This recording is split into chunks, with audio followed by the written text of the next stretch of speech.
In this video I want to discuss something, and I want to share something with you which I think gives anyone who avails of the opportunity a huge advantage, and that is the willingness and the commitment to read voraciously.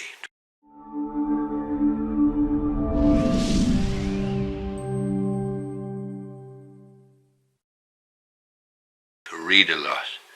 Some of the smartest, some of the wealthiest people on the face of the planet put aside a huge amount of time to spend reading, and they read everything. They read fiction, non-fiction, biographies, autobiographies, newspapers, magazines. I myself read a lot. I always have and have had for some time at least 2 books on the go. One is a book that I will be reading on my Kindle, and the other is an audiobook that I'll be listening to from through the Audible app, which allows me to listen to audiobooks. And this way I actually get the great benefit or advantage of reading 2 books at any given time, and sometimes even 3. But I really enjoy it, and I think there's a huge advantage to be gained from developing a habit, developing a commitment to reading a lot. Now obviously you need to read what you find enjoyable. It shouldn't be a chore, although some reading can be a chore, and some reading is a necessary chore, especially if you're a solicitor. You do have to do a certain amount of reading anyway, of stuff that's not necessarily going to be all that entertaining. But by and large, outside of work, I would spend a lot of time reading, and the likes of Warren Buffett and Bill Gates, 2 of the wealthiest men on the face of the planet, they spend a huge amount of time reading. And Warren Buffett, it's said, spends anything up to 5 hours every single day reading.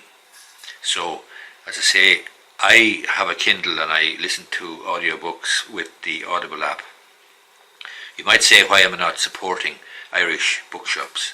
I live in the middle of the countryside, and for me to buy a book any place, a physical book, I have to go to either Liffey Valley in Lucan or to say Mullingar, and either way is a 25-mile trip, 50-mile round trip. Not only that, but when I get there, the choice of books is not going to be as wide as I might like, and using my Kindle, for example, I can download in about 30 seconds any book from anywhere in the world in any language at the drop of a hat. Even though I'm sitting in my sitting room at home on a Saturday at 3 o'clock in the middle of winter, I can look at or look for any book probably that was ever written and download it in 30 seconds to my Kindle and start reading. The other advantage obviously of the Kindle is, as you get a bit older, your eyesight isn't the Mae West, isn't the best, and it's great to be able to blow up the font on the Kindle. Now another thing though, that you need to be, clearly this is a problem for bookshops, and it is a huge problem for bookshops, and anybody going into the bookshop game, I certainly wouldn't hold great hopes for them, because I simply don't think you can compete against Amazon and what Amazon do, quite frankly.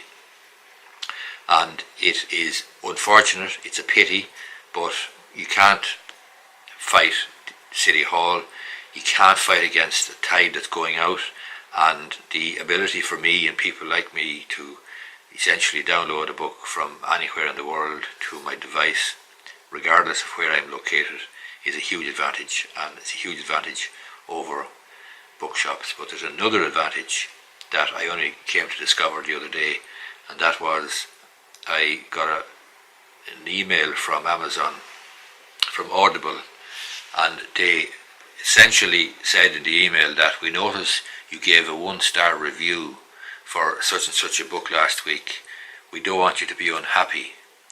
Please allow us to give you another book. In other words, you can return that book which you clearly didn't like, and we'll give you a credit and you can get another book. And I did. So when you think about me giving a review about a book that I wasn't happy with, and Amazon picking it up, that was a 1-star review, this guy's not happy, and they send me an email at the weekend saying, you're not happy, here, have another book on us. Like, that is impossible to communicate or to compete with. And if you're in the bookshop game or going into the bookshop game, it's something that you really want to believe or want to consider very, very strongly.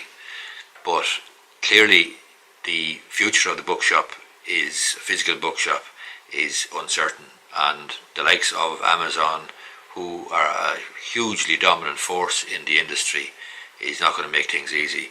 Unfortunately, I have to hold my hands up and say I support Amazon because of the convenience that I enjoy through the Audible app and through my Kindle, and it is unfortunate to see the practical destruction of the physical book trade, but that's it. I would encourage you, though, to develop a habit of reading and read widely, and the huge benefit of reading is clearly that you can actually learn from the mistakes of others. You don't have to make the same mistakes over and over again. You can actually learn from the mistakes of others, from people who trod the path that you're on before you, and you can avoid those mistakes.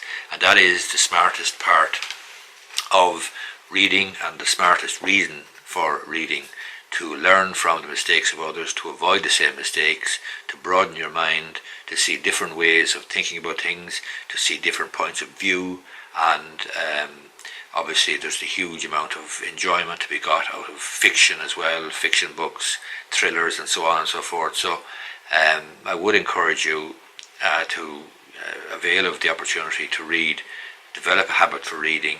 I know that I've certainly enjoyed and continue to enjoy on a daily basis my reading habit, which thankfully I've developed over, I suppose, many years. Hope you find this video useful, and if you do, give it a thumbs up down below. You may be interested in subscribing to my YouTube channel if this type of video floats your boat or rings your bell.